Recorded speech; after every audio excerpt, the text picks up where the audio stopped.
Hey, are you coming to Provincetown's annual Women's Week in October? We've got a couple of fantastic workshops on the schedule you might want to check out. Lavender Dating, Navigating Dating in the Digital World is for women who want to date other queer women, but are lost when it comes to the world of online dating. This workshop is perfect for any woman, whether you're new to the lesbian dating scene or have been out for years, who wants to polish up their profile and set dating goals. And for you couples who want to work on your relationship, we have Strengthening Love, Building Secure Bonds for Lesbian Couples with psychologist Dr. Robin Cezanne. In this workshop, you'll explore attachment styles and stresses that are unique to lesbian couples and learn how to create better trust and intimacy. Both workshops take place at the Provincetown Inn, Thursday, October 17th, 1:30 to 4:30 p.m. Tickets are available on Eventbrite. Spaces are limited. Sign up today.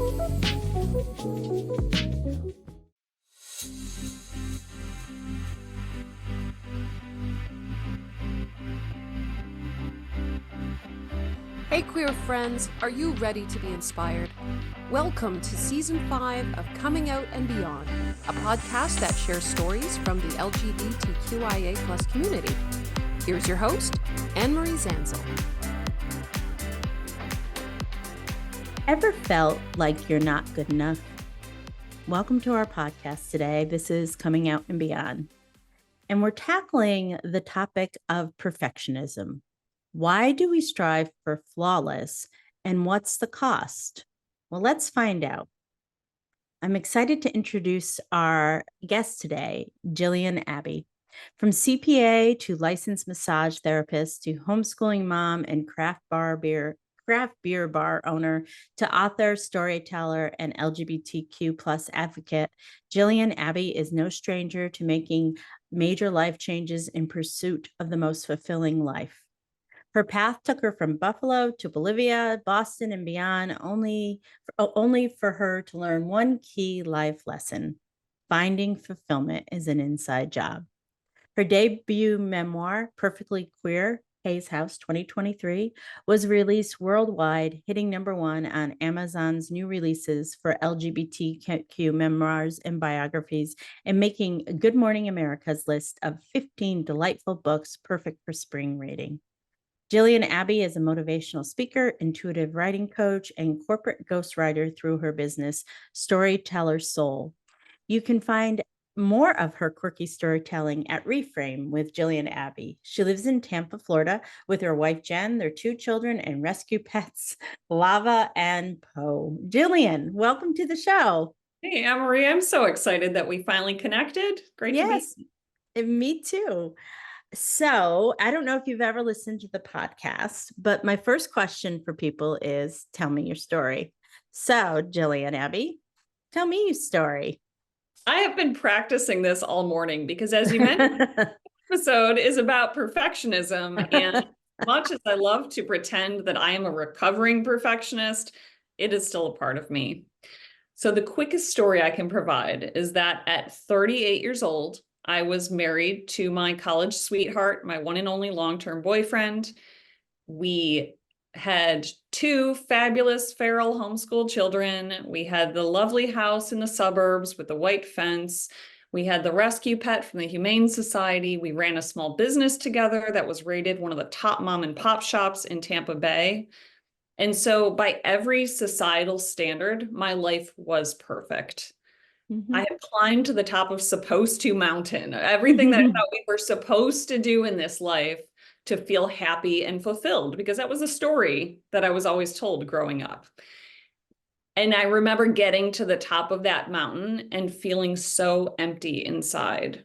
And so it was that year when I was 38 that I had a craniosacral therapy session, which is a type of somato-emotional body work. And that was really the first time in my life where I could not only love, but I could finally accept the fact that I was a lesbian. I was in denial for a very long time, for anyone who has read the book. And so, you know, with coming out comes a lot of things that come along with that. My ex-husband and I, we decided to go through the divorce process. I had to step away from the business we ran together and start trying to find some other source of income, some new career path, and my hips weren't quite cut out to be a trapeze lady anymore. So I said, I'll try writing. And yeah, and, you know, so in some ways, the past few years have been the most difficult years of my life, as everything kind of felt like it was coming undone. And at the same time now, being on the other side of it, I am so much happier and so much more fulfilled than I could ever imagine. Mm-hmm. Mm-hmm. Mm-hmm. So much of what you just said really resonates with me, because I think a lot of us check all the boxes, right? We check this box, we check that box. I did everything really successfully. And it was the story I was told as a young woman, this is what's going to make you happy if you do all these things. And Yeah. I did it, and I did it quite well, actually. And I wasn't happy. And I kept trying to figure out what was wrong. And in your book, which I had the honor to read, I noticed that with you from the beginning, even when you were like just out of college, you this makes me laugh because you were a CPA. And honestly, I'm just going to say, for those of you who can't see us and can only hear us talking, Jillian does not look like a CPA. No, I do not. I'm here in my Read the Rainbow tank top. I've got me like crazy kind of rooster, short cropped hair. Yeah. Yeah. Yeah. And I think at some level you knew that it wasn't for you. And you decided pretty quickly early in your corporate career. I mean, it was within like what, 5 years or so, that you were going to go do something different. And I think it sounds like that was the start of your path, because it was about 10 years before you came out. Right? Was it from like you were 26, 27 when you were becoming a massage therapist? Definitely. So I worked as an auditor with one of the big four accounting firms. And I became an auditor in the first place because I took an accounting class in college, and the professor told me, "You're really good at this. You have a knack for it." And to a perfectionist, that kind of praise was like fuel to my soul. Like, you said I was good at this, I'm going for it because I just want to be good. Mm-hmm. And that was literally the only reason why I chose the CPA path, is Mm-hmm. because Professor Krish Menon told me that I was really good at accounting. And you're right, it was such a mismatch for Mm-hmm. me, for what I wanted out of life.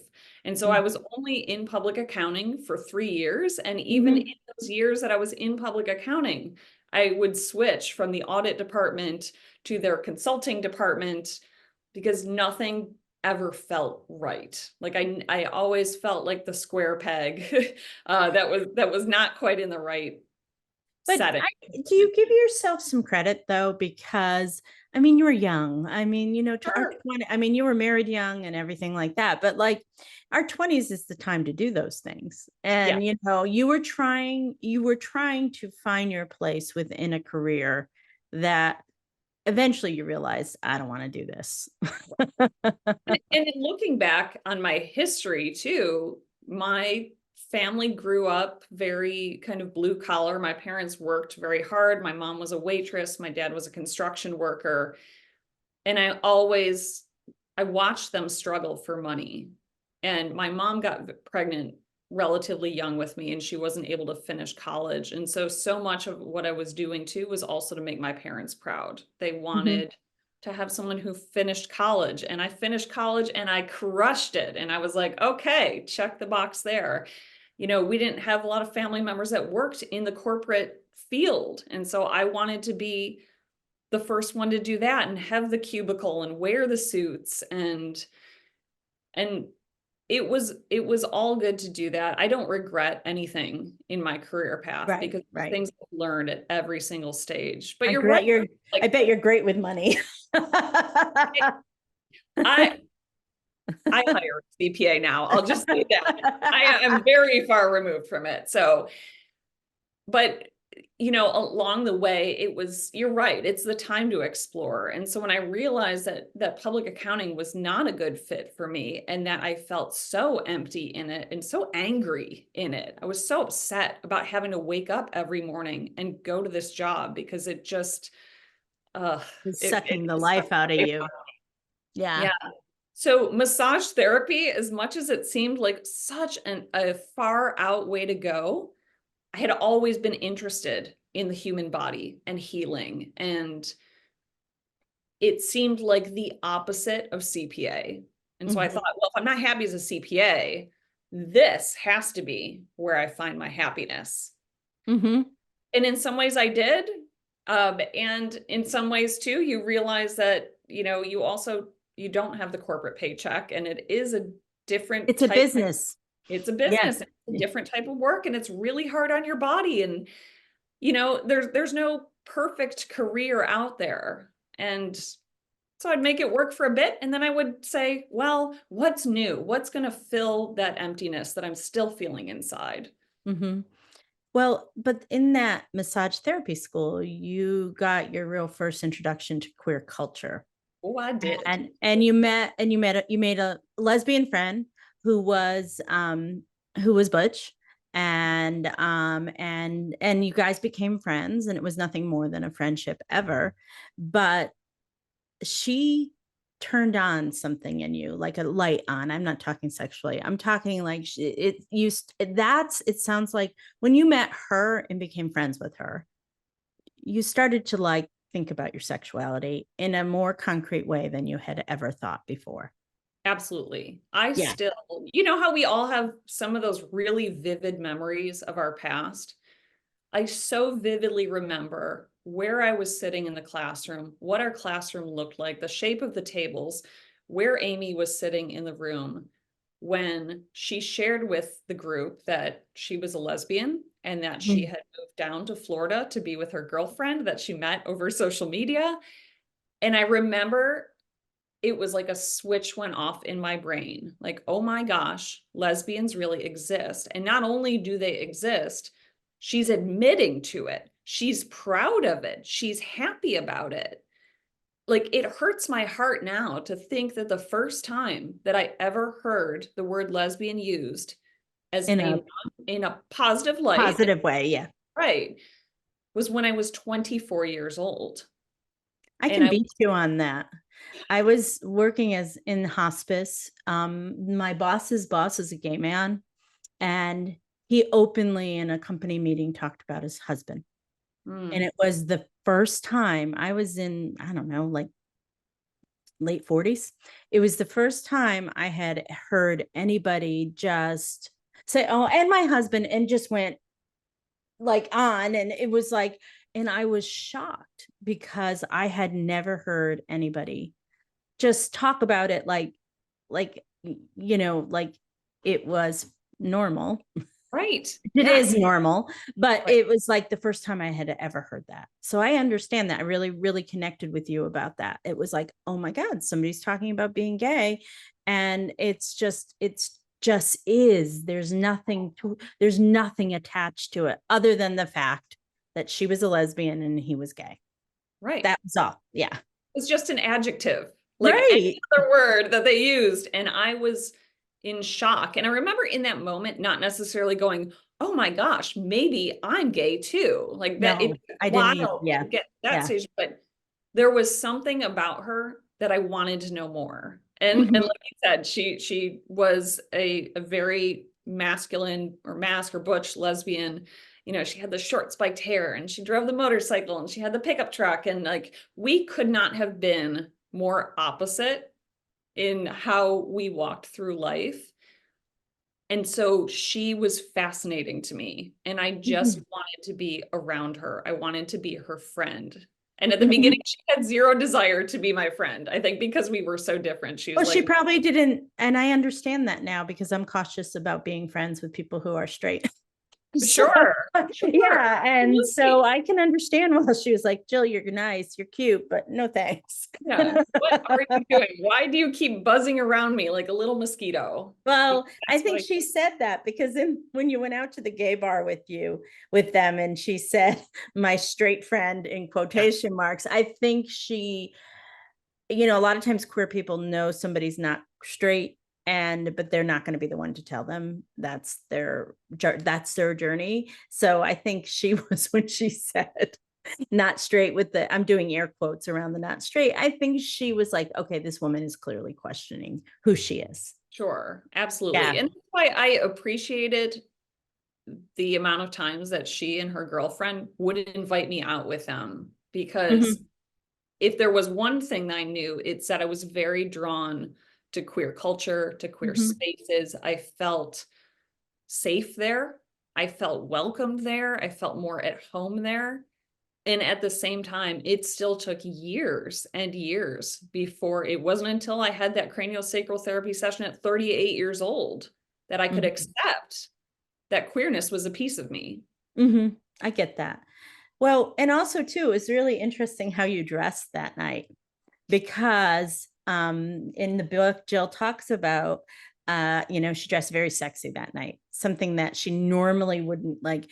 And I understand that, because when I've gone to gay bars, I'm much more, or lesbian bars, much more like, maybe a lower cut blouse or something like that, that I would never have done in my straight life, because I think I didn't want the attention.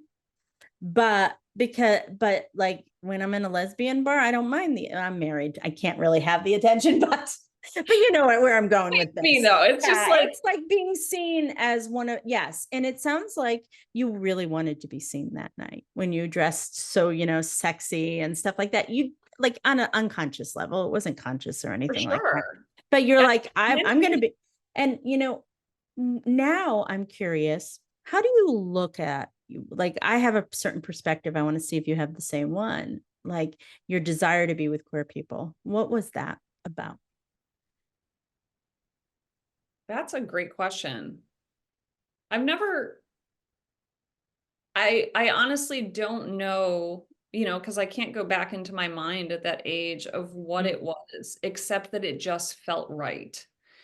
And it's interesting because, again, I jumped so many different careers and I changed so many different locations. And I was always looking for that feeling where everything just kind of felt like it was in alignment and everything felt like it was okay. And so it was in hanging out with my queer friends. It was going into queer spaces where I suddenly just almost felt held to for lack of a better description, is just like, I kind of belong here.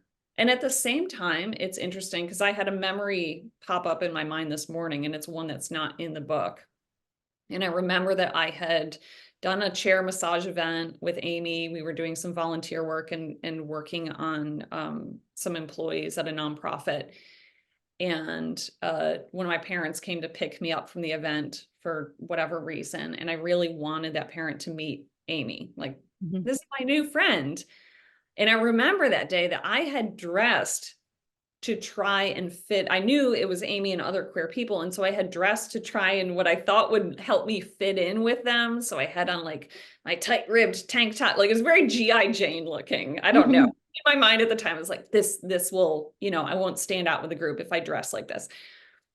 But I remember getting back in the car with my parent, and I had made some comment about questioning someone else's queerness. I think it was my own awkwardness trying to like test the waters of like, what would they think about this?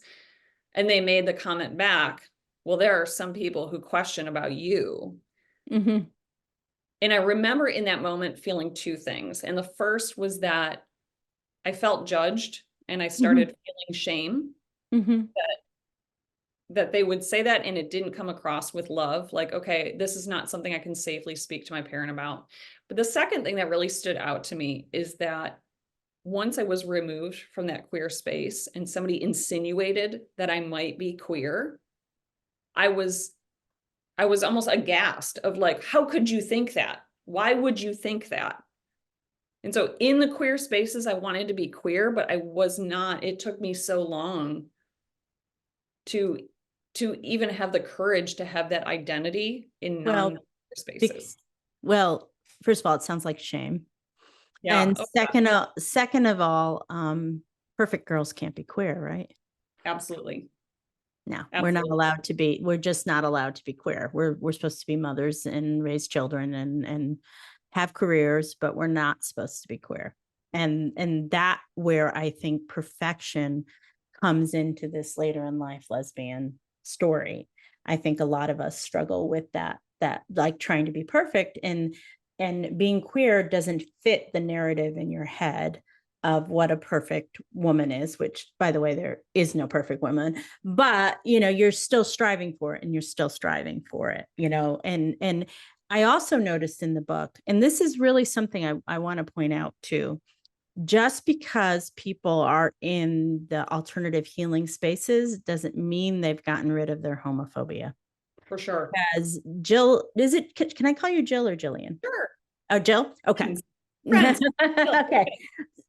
So Jill had this experience where you had that and you're having cranial sacral therapy, and the person that was doing it, a sweet little old lady kind of thing, she did not like the fact that you brought up that you know, she sort of poo-pooed your attraction to women, and something that was normally a safe space all of a sudden wasn't a safe space for you anymore, because she really shut you down.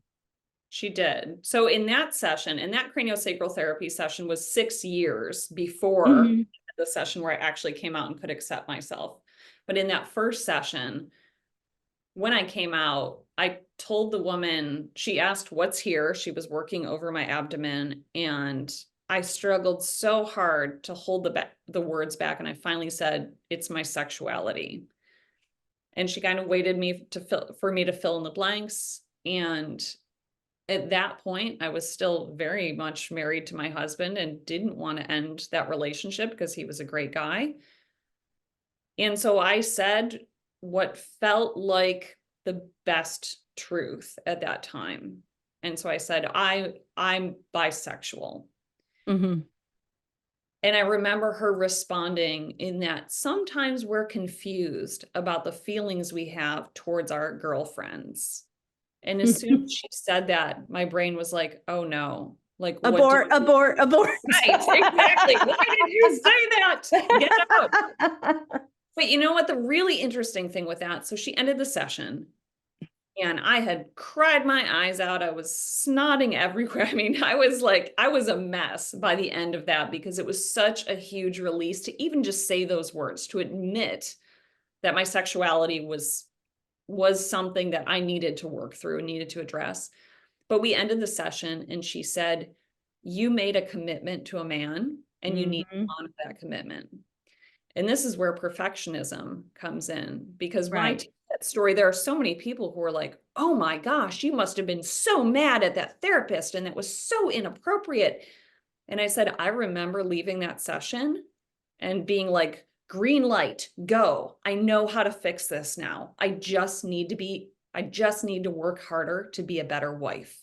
That'll fix it. And so to me at the time, being a hardcore perfectionist, I felt like she'd given me a gift. Like, right, okay, here's what we need to do. Here's the plan.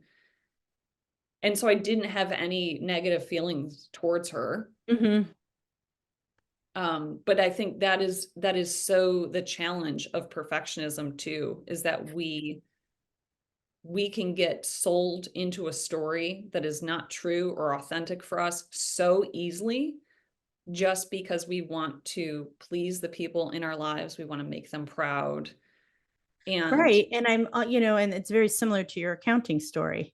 You know, the accountant was like, you know, you're good at this. And like, and she told you what to do.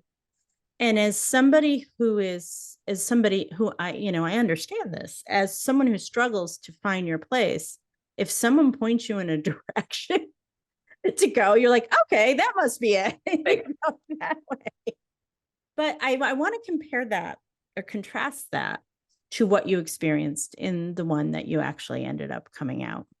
yeah. And the therapist said, that is amazing, or something like so affirming. My wife calls those full embraces, when you come out to somebody and they, you know, a lot of us, when we come out later in life, we get a lot of half embraces. People will say, oh, that's good. And then the first thing they'll do is ask how your husbands and kids are right after that. Right within seconds. And at first I used to be really touched by that. But then after a while, I was like, why are you, my sexuality has nothing to do with my husband or my kids. It just doesn't. So, you know, you had somebody give you that full embrace. Yeah. And I She's think that's wonderful. And I think if the lady from 6 years prior had said, oh, that's wonderful, or, oh, that's really amazing, because you can still be bisexual and be, and be in a committed relationship with your husband. Absolutely. But I wonder if she had given you more of a green light and not had just shut you down, because she really did shut you down. Maybe your journey would have been a little bit quicker or earlier, but I have no idea about that, because like I work with so many women that had, I always said, well, maybe if I had dated women in college and stuff like that, I would have figured it out sooner. But I don't know, because I have so many clients that have had serious relationships, dated women, and they end up marrying men in the end. And so I think that we come out when we're supposed to come out. I think that it's for some of us, it takes a while. And then I feel like the later in life community also has a superpower in the lesbian community as well, because a lot of times we figure out our sexuality a lot of times after we already sort of know who we are, which is really, that's actually a gift in a lot of ways. Yeah. So you come out to yourself, and I'm going to be really honest, dear audience, this is where I didn't read after that. I read it really well before then. So you come out. What happened next after that? Like, what was the journey?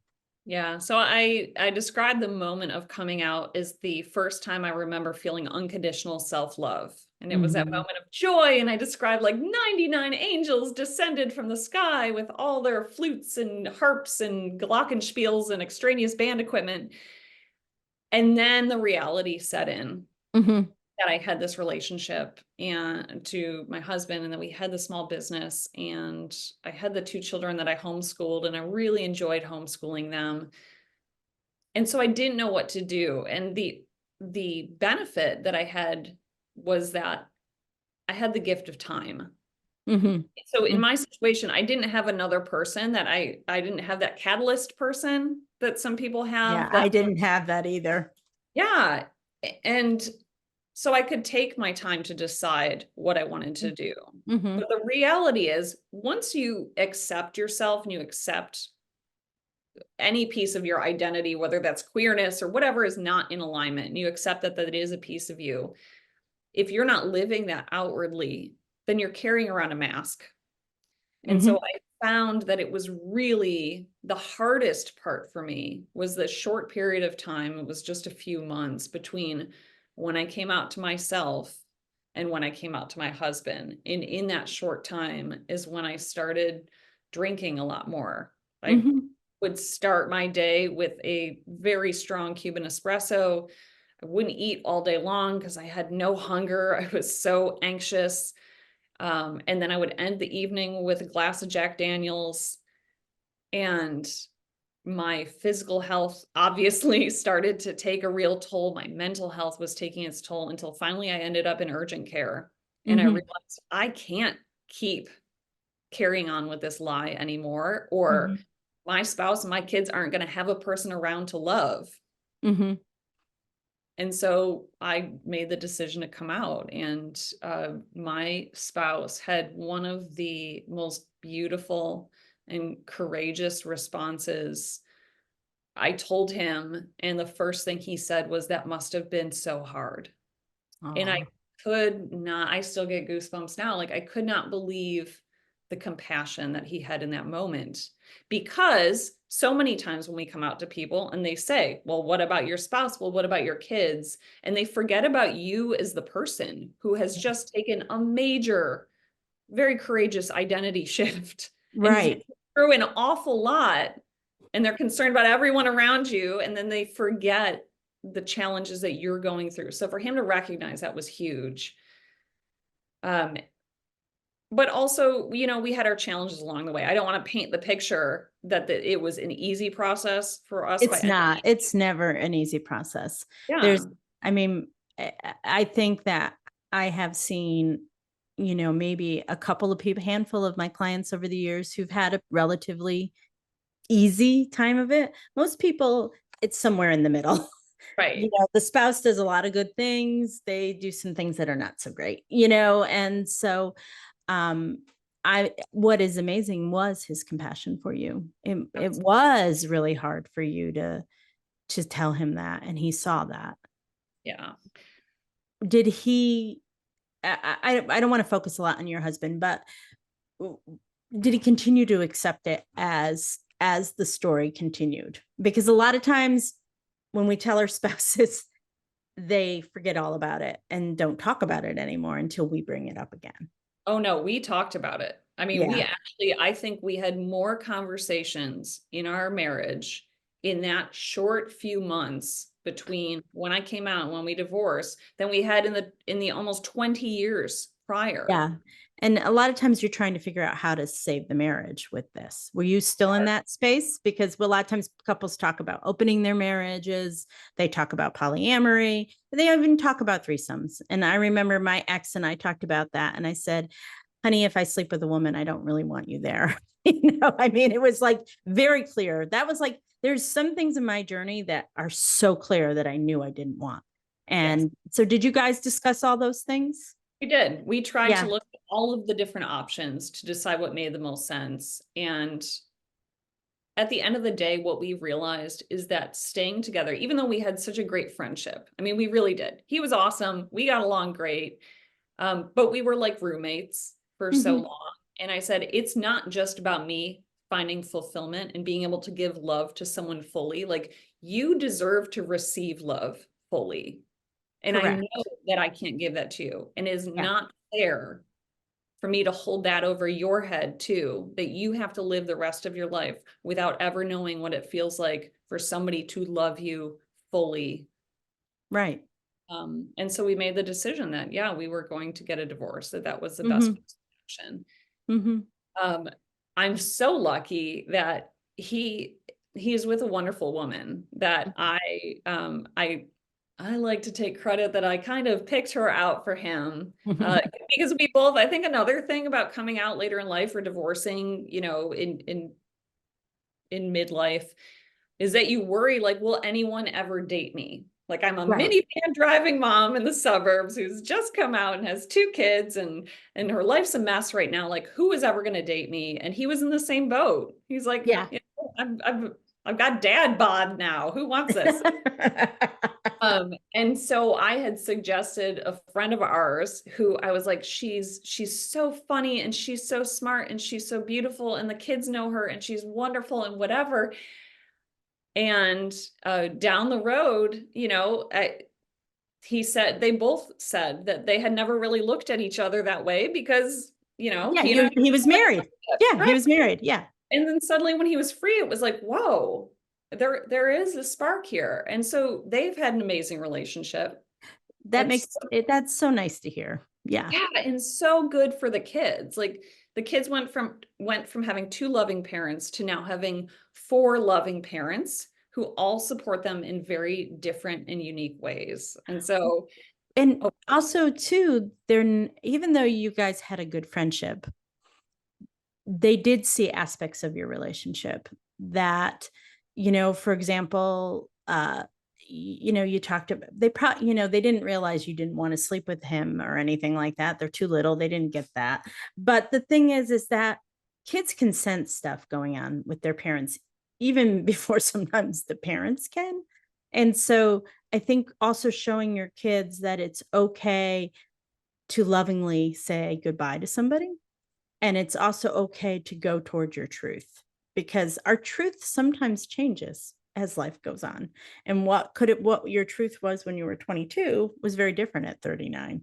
And you were teaching your kids by example that it's okay to want to be happy and to go find your happiness, which I don't think a lot of times when parents stay in marriages when they're not happy, they're teaching their kids to stay in places that they're not happy. yeah, and that's in the book. It was one of the defining moments for me. I was talking to a life coach. I love life coaches. And we were talking about the fact that I set an example for my children. And she said, what if your daughter was in the same boat? Your daughter's, you know, what if she were in her 20s and she was in the same situation? What advice would you give to her? And I said, well, of course I would tell her to come out and like be who she is. And she said, well, why are you setting a different example then? And that's when it kind of hit me that, yeah, we do set a pattern or a foundation for what's okay and what isn't. And it was really important to me for my kids to know that if life didn't feel right, they had the ability and the permission, the self-permission to course correct. And Mm-hmm. that they could do that over and over again as much as they needed to. Well, and that's radical for somebody who has really struggled with perfectionism, because we want to say, oh, well, I've picked this course. This is the right course. I'm going to stay on this course. But throughout your life, it seems like you've course corrected a bunch of times and like, oh, let's go live in a foreign country. You corrected a bunch of times trying to figure out what is the best path for you. Yeah, my resume is a mess. It's all over the place.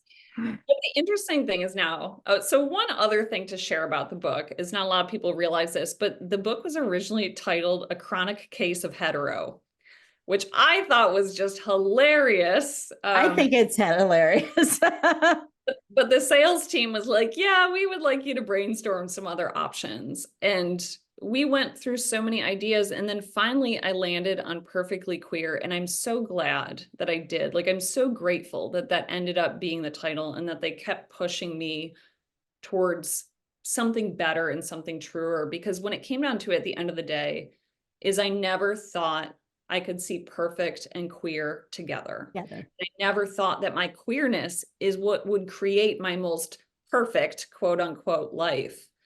Mm-hmm. And so it's like a love note to myself every time I look at the cover that, like, you were brave, you took the steps, and the life I have now, my wife, Jen, and I, we got married in December. We had a long distance relationship for almost 4 years, which actually was challenging, but also created a really beautiful foundation for us of. Yeah, my wife and I were long distance for 18 months. So yeah, I did a long distance for 18 months. She was in Nashville, where I live now, and I was in Connecticut. There was really some good things about it. And there was it's really hard when you have to say goodbye. Oh gosh. Oh yeah. I had Sometimes TSA when I go to patting me on the back, like, honey, it'll be okay. And I'm like, I'm not gonna see her for a month. You don't know.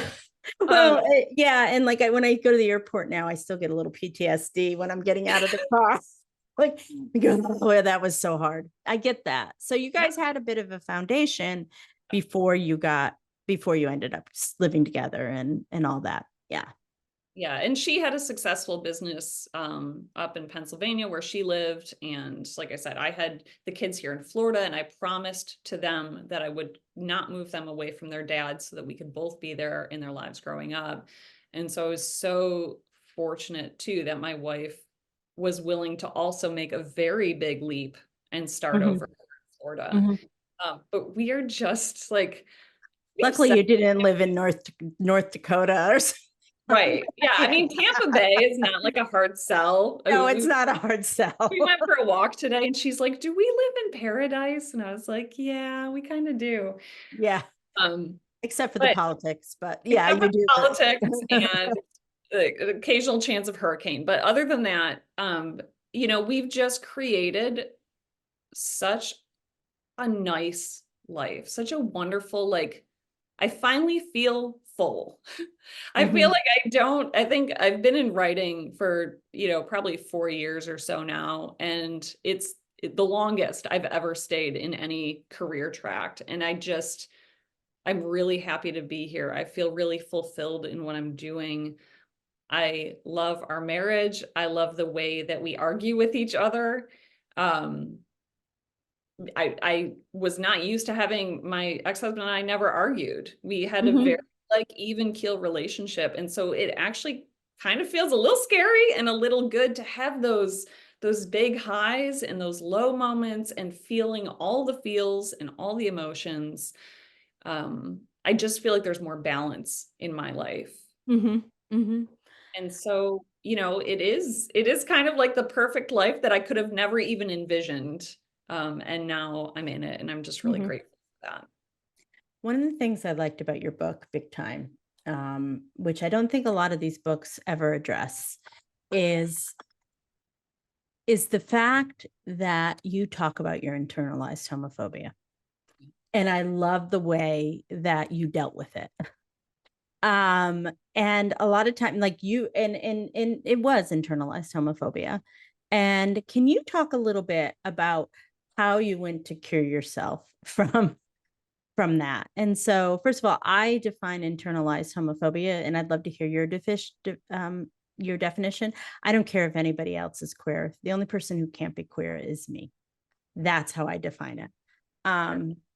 Yeah. And so, what are some of the ways would you, if someone's just coming out and just like, oh my God, I am a lot more homophobic than I thought I was? Tell them what you did. I thought it was brilliant. I love that we're talking about this, for one, Mhm, because I think it's these kind of difficult and sensitive scenarios and very real situations that we do need to have conversations about. And as much as I grew up in a household that said, well, we're not homophobic, we have gay friends. And for the longest time, I thought, oh no, I don't have any sort of homophobia. You're absolutely right. It was like everyone else could be gay except for me. And so mhm, that was really a lot of self-love work to figure out how I was going to get okay with mhm, mhm, being myself and speaking up. One of the things that actually really helped me was studying the history of the mhm, LGBTQ mhm, and understanding the people who had come before me, the sacrifices they made, the courage that they showed, the way that they changed the world, and how our world would be totally different without them in it, and how their queerness played a role in what they did in life as well. mhm. All of a sudden, I started to realize that all of these stories that I had been told and stories that I was telling myself about queerness being something less than or Less something than, yeah. imperfect Mhm, were wrong. mhm, What was this based on? Here I mhm. had actual facts, actual people, actual history that was like, no, this is just how people are beautifully created to be. And then I went to science because right now we're really stuck on the binary of things of you are a boy or you are a girl. And so I said, well, what's happening in the rest of the natural world?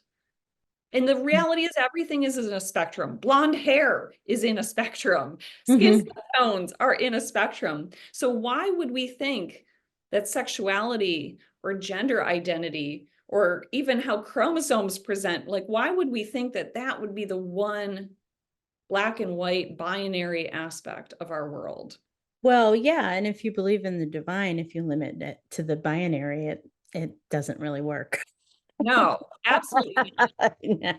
And I love that you brought that up too, because I did not become a spiritual person until I came out.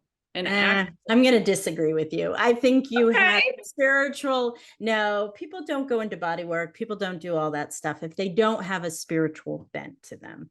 I really think, I think that's, I mean, I think you may have discovered your spirituality, and was able to claim that, just like you were able to claim your queerness. But when you're flirting with that, if you had said you'd been a CPA your whole life and then I would said, okay. yeah. Well, you know what? I think, is there like a spiritual phobia? I don't know, because I do feel like I had to come out of the spiritual closet as well. Because again, stories that I'm told about religion and what a religious person is and what a spiritual person was. But it Mhm, felt, once I finally felt a connection to the divine, and mhm. when I realized that living into the way I was created to be, that it wasn't just about my queerness, it was every aspect of my life that Right. seemed to fall into alignment, then it was like, why would I ever want to be anything different? Like, I love this about me. I love this piece of me. And Mhm, this is absolutely who I am supposed to be. mhm. And it's absolutely a process, but I think studying the history, finding community, looking to the rest of the world, really looking, I look to nature so much now for how nature interacts as a guide for how we can go through living in the world. There were just so many aspects to it where it's like, I not only accept this piece of me, but I love my queerness. Mhm. And I'm so proud of it. And then, of course, then you get really loud about all the queerness and you're like, I need to wear everything rainbow and go to all the parades. And everyone's like, do you have to make everything about being gay in your life? And I'm like, yes, I do, because this is wonderful. And then you calm down. Right. And then you're like, okay, I'll dial it back a little bit. Well, it's just that I think it's just anything that's new. It's super exciting. Like I had my bar time. I mean, I was 50 years old. I did it for about 6 months and then I was like, okay, I'm done. You're like, and that was great. Yeah. I'm done with that. One of the things you also did, which you hadn't mentioned, is you watched a lot of queer content. Oh, yeah. Talked about starting with the L word, which a lot of people do. I never watched the L word until I came out. So, but like it's like I do believe that in the coaching I do, we have a whole folder about queer content because we really think it's important to watch media and read books and read books like yours so that you can see your story over and over again. And good queer content will, nobody dies in the end. Right. People are happy in the end. Older queer content can be quite sometimes a little tough, but it's important to watch it, like as Jill says, because that's where we were at that time. Like if you watch queer content from the 60s and the 70s, the butch always dies. But now, now content has gotten much better. Yeah. Did you have a coming out song, Jill? A coming out song? Mm-hmm. I definitely had playlists along the way that I kind of became music obsessed. And I don't know if that was because it helped me to kind of dissociate and disconnect from real life. I mean, to the point where I was listening to music so often that my now ex-husband went out and bought me a shower radio because it's like I had to have sound playing at all times. But I think if I'm going to pick a song now, so I love the energy of Pink. Obviously, a huge icon for the queer community, but she has a song called I Am Here. And it's about, I've already hit the bottom, so there's nothing to fear. And I remember hearing that song and feeling goosebumps all over, thinking, if I can be that person for somebody else, that's what I want to do. And I remember when I wrote the book and somebody in my family told me, nobody needs to hear your story. The gays have Ellen. And right, like we need our one person and we're good. I'm just curious. Do you want to, like, that's a really awful thing to say. Yeah.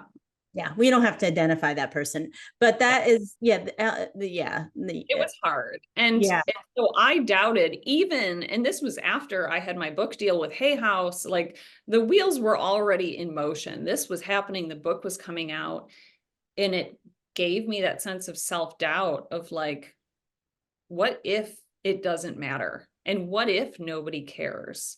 And then I remembered how alone I felt coming out. Like I have a chapter in the book where, and I don't know why I didn't use Google, but I was convinced that me and Sir Elton John were the only two people in the world who had been in heterosexual relationships and, become queer later in life. And Elton John was like so living in his gayness that it was just like, okay, well, it's me and Sir Elton. Like we're the two people on the planet who are going through this right now. Again, why I didn't like look up all these wonderful podcasts and groups, I don't know. But in my head, I felt really alone. And I didn't want any other person to feel that. And so really that was the motivation behind the book was never, like, oh, I'll be rich and famous. I'll be the next Glennon Doyle. I'll be the next Stephen King, but a little less horror book-ish. I hoped that it would reach the right people and that they could see themselves in my story and that they could know that they were perfect and loved and wonderful just the way they were, queer or not. We all face hard truths within ourselves, parts of ourselves fear and don't want to bring to light. Yeah, this story is universal. It really, for us, it's about our queerness. For other people, it's about other things. And it's really about facing your truth, no matter what it is, and living into the truth as much as you possibly can, even if it's really painful and uncomfortable at times. And so Did you read a book or anything that really changed your perspective? There was nothing that changed prior to coming out. There was nothing that I read that kind of supported me in that. But actually, my ex-husband's girlfriend bought me a copy of Untamed when it came out. And that was helpful in that I had never heard of Glennon Doyle prior to that. Either. I really didn't know who she was until I came out either. Yeah. And then it was like, oh, okay. Here's another person, me, Glennon, and Sir Elton all together. Good company. And, but I found the stories to be really helpful and relatable as a parent, as, you know, somebody who questioned their sexuality, as somebody who was just trying so hard their whole life to be good and do the right thing. I also, I love self-help books. And so Oprah had released a book called, I believe it was What Happened to You? And it was all about how different things from our past and our childhood can impact us throughout life. And I remember finding, I mean, I have the memory of a goldfish when it comes to that book. I can't tell you anything about the book, except I remember feeling really good reading it. It's not that there's anything wrong with anybody. It's that we have different circumstances and different paths in life that shape us into the people we are. And then we get to decide, okay, is this a trait I want to keep? Is this something I want to try and heal? Is this something I want to try and move on from? And so I found, again, I think anything that gave permission to change was very like soul satisfying to me in that time. How do you describe your life today? Awesome. It's awesome. So one of my newest exciting things is that I've always wanted to have like a really nice garden. And I know that sounds weird, but as a perfectionist, I don't know about any of you perfectionists out there, how you are with your plants, but the second a leaf would turn brown on any of my plants, I'd be like, that's it. I killed it. It's dead. But I also didn't have the heart to throw it out. And so I would just let it like wither and die for months and months as a constant reminder of how horrible I was with plants.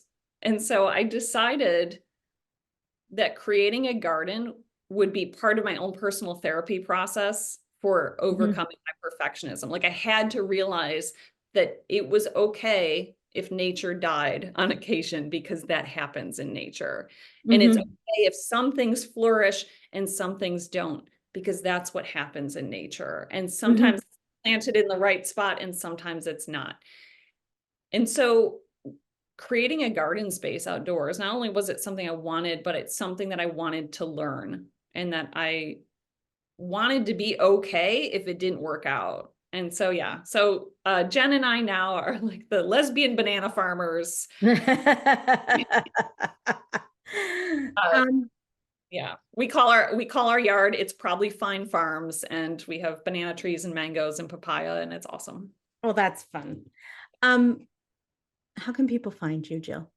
Oh, I love when people join me on TikTok at Hello Jillian Abby. That's where I post a lot of my love notes and just a lot of feel-good content, so that we don't have these toxic social media spaces. You can find my writing on Substack at Reframe with Jillian Abby, and it's always free to you there. And on Instagram, I'm Jillian Abby Author. Well, thank you. Thank you so much for sharing your story. I do believe powerfully that in listening to another person's story, we often hear our own. And I know a client of mine read your book, and that's how I came across it. And so I know at least one person, and I know thousands of other people have read your story and have found a lot of comfort in it. So thank you for doing that. It's hard to put your story out there for the world to consume.